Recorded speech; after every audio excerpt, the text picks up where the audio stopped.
বরগুনা স্কুলের ছাদের পলেস্তারা খসে পড়ে এক শিক্ষার্থী নিহত হয়েছে, আহত হয়েছে আরও 4 জন। দুপুরে তালতলীতে উপজেলার ছোটবগি সরকারি প্রাথমিক বিদ্যালয়ে এই ঘটনা ঘটে।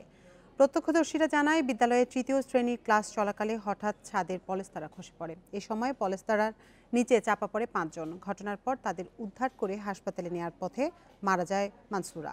সে গেন্ডামারা গ্রামের নজির হোসেনের মেয়ে। আহতরা হলো ইসমাইল হোসেন, সাদিয়া, রুমা ও শাহিন। তাদের তালতলী হাসপাতালে চিকিৎসা দেওয়া হচ্ছে। তবে ওই ভবনটি ঝুঁকিপূর্ণ কিনা এ বিষয়ে কেউ কোনো কথা বলেননি।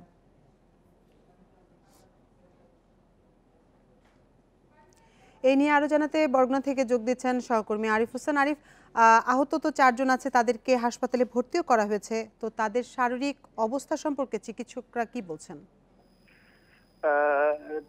আহত যে বাকি চারজন ছিল, 4 জনের একজনকে প্রাথমিক চিকিৎসা দিয়ে ছেড়ে দেওয়া হয়েছে। বাকি 3 জনকে হাসপাতালে ভর্তি রাখা হয়েছে।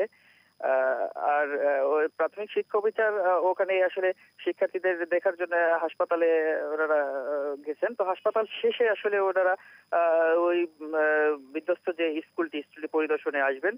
তো তখন হয়তো কারিগরি প্রতিবেদন ইঞ্জিনিয়াররা ওখানে আসবেন, তখন হয়তো এর ঝুঁকিপূর্ণ কিনা সে সম্পর্কে জানা যাবে। তবে এই বিষয়ে আসলে এখানকার যে শিক্ষক অভিভাবকদের নিয়ে যখন বিভিন্ন সময় মিটিং হয়, তখন বিভিন্ন শিক্ষার্থীর যে অভিভাবকরা বিভিন্ন সময় শিক্ষকদের জানিয়েছেন যে আসলে ভবনটার অবস্থা নাজুক। তাদের বাচ্চা নিয়ে এই স্কুলে আসলে এই দুর্ঘটনার পর বিশ্ববিদ্যালয় কর্তৃপক্ষ কারোর সাথে কথা বলতে পেরেছেন কিনা, তারা ভবনটি ঝুঁকিপূর্ণ কিনা এই বিষয়ে কি বলেছেন?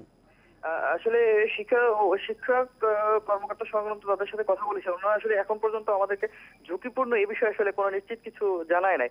তো ওনারা কিছুক্ষণ পরে আসলে এখানে পর্যবেক্ষণে আসবেন, আসার পরে উনি আমাদেরকে জানাবেন, এই বিষয়ে উনি আমাদেরকে আশ্বস্ত করেছেন।